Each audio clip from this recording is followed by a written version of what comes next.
बहुत सारी चीजें मैंने अभी इब्तदाई में कही है, उनकी तरफ भी आऊंगी, लेकिन जो बात मैंने आखिर में कही है, आपकी ये स्टेटमेंट सर इसने आग लगाई हुई है कि आपने कहा है कि इमरान खान साहब के अपने पास भी जो है वो सियासी हिकमत अमली नहीं है, क्योंकि आपने कहा कि मैंने भी ये मशवरा दिया था कि ये इस वक्त तहरीक चलाने का वक्त नहीं है, लेकिन खान साहब जो है वो तहरीक के ऊपर रिलाई कर रहे हैं, this is not the right time to do it. लेकिन सर बात तो खैर अभी भी फिर वहीं पर आ रही है कि 5 अगस्त को क्या होगा, ये सवाल तो है। आपका मशवरा नहीं माना, खान साहब तहरीक चलाने लगे, तो आप ही बता दें कुछ आप क्या समझते हैं क्या होगा 5 अगस्त को?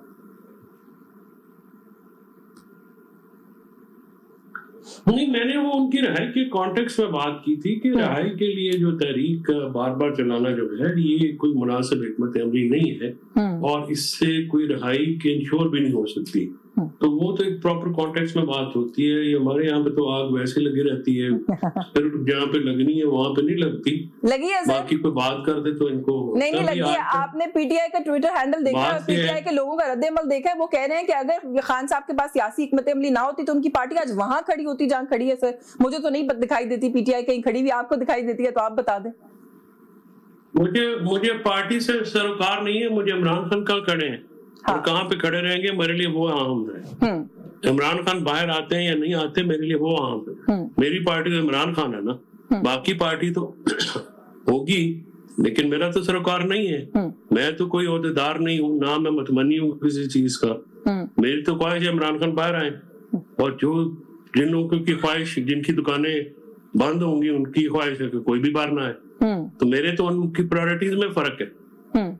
तो मेरी जो प्रायोरिटीज है वो तो बिल्कुल क्लियर है। मैं पार्टी जो है इमरान खान को समझता हूँ, इमरान खान के अलावा पार्टी तो कोई भी नहीं है, चाहे जो मर्जी करते रहे। ये बहुत ज्यादा शौकीन लोग हैं जो नए नए ये आए हैं। मैंने खान साहब से कहा है कि आप बहुत फरागदिल आदमी हैं, आप अपनी जात पे लोगों को सियासत सिखा रहे हैं और आप इस टीम के साथ नहीं जीत सकते। आपको अपनी सिलेक्शन पे नजरसानी करने की जरूरत है, सियासी लोगों को लाने की जरूरत है, सियासी रास्ता अपनाने की जरूरत है। आप एहतजाज कर ले, कामयाब एहतजाज से भी रिहाई मुमकिन नहीं होगी, वो दरवाजे बंद होते जा रहे हैं। लेकिन आप ये बात कर रहे हैं, मैं मौके का फायदा उठाते हुए जानना चाहती हूँ खान साहब का क्या रिस्पॉन्स था आपकी इस कॉमेंट के ऊपर या बात के ऊपर? जो अक्सर पीटीआई वालों से खान साहब ने कोई जवाब नहीं दिया, खान सबने सुन लिया और मेरे ख्याल में इसी से मैंने अर्ज किया। मैंने खान साहब से पूछा था, मैंने कहा आपकी असल में देखें इसमें मसला क्या है। मसला ये है कि खान साहब की जात बहुत स्ट्रांग है, बहुत रेलेवेंट है, वो बहुत पॉपुलर है। इसमें कोई शक की बात नहीं है कि उनका नाम लॉटरी के टिकट की तरह बिकता है। सियासी तौर पे वोटें सारी उनके सब। लेकिन क्या एहतजाज के लिए इतनी बड़ी तादाद में लोग आएंगे? नंबर 1, नंबर 2 उनकी तंजीम में सकत है, उनकी पार्टी में ये कैपेबिलिटी है।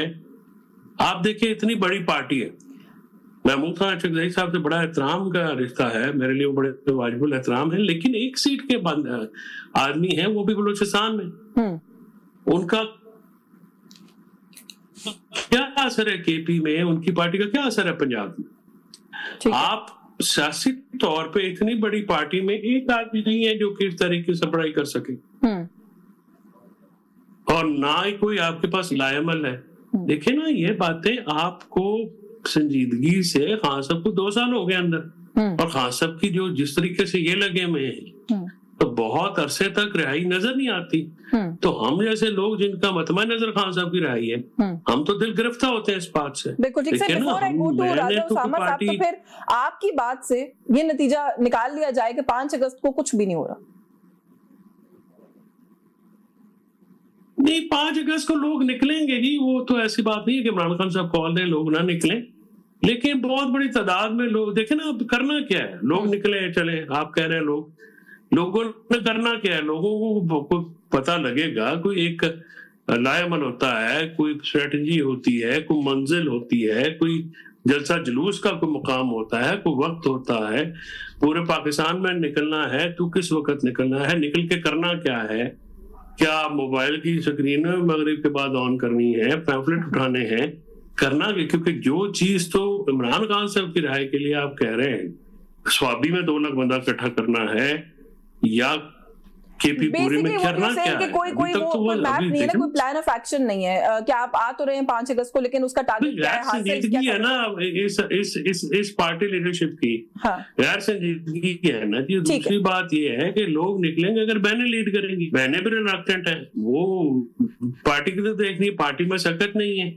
वहाँ अगर अलीमा बीबी, उज़मा बीबी और बेटों तक भी बात आ गई थी, लेकिन अब शायद उसके ऊपर भी डाउट्स हैं कि वो आते हैं वो नहीं आते हैं। कहीं ना कहीं बेटों के कंधों का भी इंतजार किया जा रहा था, लेकिन वो भी डाउट, अगर वो आ जाते हैं फिर भी फिर लोग निकल आएंगे, क्योंकि इस लीडरशिप पे लोग नहीं निकलेंगे, फैमिली के साथ कनेक्ट करेंगे। तो अभी फैमिली का काम है ना जी, आगे कुर्बानी दें ताकि सारे लोग साथ लगे। चल मैं इस पे बात करती हूँ आपसे, आप जरा राजा साहब को गुफ्तगू में शामिल कर लें, राजा साहब को गुफ्तगू में शामिल कर लो, क्योंकि जो बात आप कर रहे हैं ना वो भी इतना सिंपल नहीं है। फैमिली अगर निकलेगी तो फैमिली को कौन निकलने देगा, क्यों निकलने देगा, बड़े सारे सवाल हैं उसके अंदर भी। राजा साहब आपका बहुत शुक्रिया, आपने प्रोग्राम में वक्त दिया है। सर ये तो बड़ा अच्छा और आसान और सादा मामला नहीं है आप लोगों के लिए कि इस वक्त ऑपोजिशन के अपने कैंप्स के अंदर एक तो यूनिटी नजर नहीं आती पीटीआई के की जो लीडरशिप बाहर है। दूसरा वो 5 अगस्त को कह रहे हैं कि हमारी जो तहरीक है हम चला रहे हैं वो पीक करेगी, नुक्ता अरूज पर पहुंचेगी, लेकिन वो कैसे पहुंचेगी उसका कोई लायामल ही नहीं है। अभी तक तो हमने कहीं नहीं सुना कि कहां से निकलना है, क्या करना है, क्या होगा। तो इस तरह के लोगों को जलसे की इजाजत, एहतजाज की इजाजत, उनके रास्ते में रुकावटें ना खड़ी की जाए। आप लोगों को फ्री हैंड देके अपने आप को एक दफा सारे मामले से जो है वो बरी जिम्मा नहीं कर लेना चाहिए। आपके ख्याल में इन्हें एक्सपोज कर दें, इन्हें करने दें जो ये करना चाहते हैं 5 को। अस्सलाम वालेकुम, thank you madam for your time. देखिए मैडम, इशू ये है कि आपकी बात बिल्कुल ठीक है। पहले तो हमें ये भी नहीं समझ आ रही कि तहरीक इंसाफ इस टाइम लीड कौन कर रहा है। तहरीक इंसाफ में आप देखें जो भी एमएनएज हैं इनके, वो डिफरेंट ग्रुप्स में बंटे पड़े हैं। बेशक ये क्लेम करते हैं हम एक हैं, मगर सबको पता है इनके इस टाइम 3 धड़े हैं, जो 3 डिफरेंट धड़ों के 3 डिफरेंट लीडर्स हैं। हर कोई अपनी प्रेस कॉन्फ्रेंस लीड करता है, हर कोई अपनी गुफ्तगू लीड करता है, जो कि बड़ी अजीब सी एक शक्ल इख्तियार करता जा रहा है। उसके बाद आपकी बात कि इनको एहतजाज की इजाज़त क्यों ना दी जाए। इनको जब भी हमने इजाज़त दी है जी, इनने हमेशा इंतशार फैलाया है, इनने लोगों को डिस्टर्ब किया है, इनने जिस शहर में आया है उसकी तबाही मचा के रख दी है। पिछली बार ये इस्लामाबाद आए, इनने पेंटिंग तोड़ दी, इनको जो चीज मिली इसको इनने आग लगा दी, और जहाँ रास्ते गुजरते गए बिल्डिंग्स खराब करते गए, हर चीज। हाँ, जब ये इस्लामाबाद ब्लू एरिया रोड पे चढ़े तो उस टाइम बिल्कुल इनने वीडियोस बना के काम बड़े तहजीब से आ रहे हैं, बड़े हम उसके अंदर आ रहे हैं, एक कोड ऑफ कंडक्ट के अंदर आ रहे हैं, मगर इनके पास असला तब भी था। मुझे तो ये नहीं समझता ये स्टेट मशीनरी यूज करते हैं हमेशा। सबसे बड़ा इस टाइम कॉन्फ्लिक्ट ये कि आपके केपी के सूरत हाल ये है कि उधर इस टाइम सबसे ज्यादा टेररिज्म का बलूचिस्तान की तरह प्रॉब्लम चल रहा है। आप इधर आके एक शख्स के एहतजाज के लिए पता नहीं क्या चाहते हैं, क्या करना चाहते हैं, क्या अचीव करना चाहते हैं, जबकि वो कोर्ट्स में मामला चल रहे हैं। चलो उसकी तरफ भी मैं आती हूँ राजा साहब, और मैं कॉन्फ्लिक्ट ऑफ इंटरेस्ट पर भी आऊंगी। वो आज मिफ्ता इस्माइल साहब ने प्रेस कॉन्फ्रेंस करके बड़े अच्छे से एक्सप्लेन किया है कि कॉन्फ्लिक्ट ऑफ इंटरेस्ट क्या होता है। लेकिन जो बात आप कर रहे हैं थोड़ा सा इसको ब्रीफली, इसको थोड़ा सा क्लियर करके अगर गुजर जाए, नहीं, ये जो बात आप करते हो थोड़ा सा क्लैरिफाई करके गुजर जाते हैं कि सर हमेशा वहां पर सीन क्रिएट होता है, इशू वहां पर बनता है जहां पर आप लोगों की तरफ से आंसू गैस जो है वो शेल मारे जाते हैं, लाठी चार्ज किया जाता है, फिर उसके बाद क्या मंजर बनता है वो तो सर इट्स एनीबॉडीज गेस ना, वो तो फिर कुछ भी हो सकता है। जब रोका जाता है तब मामला खराब होता है। देखिए आपको इनकी लास्ट टाइम हमारे साथ से जानी पे डील हुई कि आपसे जानी टूल प्लाजे पे रुकेंगे, उससे आगे नहीं आएंगे। ये चाह रहे थे कि हम रेड जोन में, आपको पता था उस टाइम डेलीगेशंस आए हुए हैं। ये हमेशा उस टाइम क्यों ये टाइम चुनते हैं जिस टाइम कोई बड़ा डेलीगेशन है, चाइनीज प्रेसिडेंट ने आना हो, जिनपिंग ने, कभी किसी डेलीगेशन ने आना, why do they always have to come on the time on the spot when Pakistan has to achieve something? Sir वो उनके बारे में तो बहुत से लोगों ने कहा कि कोई ऐसे बड़े डिग्निटरी भी नहीं आए हुए थे जितना हमने उस वक्त इशू बना दिया, लेकिन चलें, that's what's in the past is in the past। मुझे ये बताएं, नहीं, डिग्निटरीज तो थे ना जी, डिग्निटरीज तो थे ना जी, ठीक है, I'll give that to you। they were people sitting from different countries there। मुझे सिर्फ ये बता दें राजा साहब कि इस सारी सिचुएशन के अंदर अभी आप खुद भी इस तरफ आने लगे थे कि एक ट्रबल्ड सूबा है।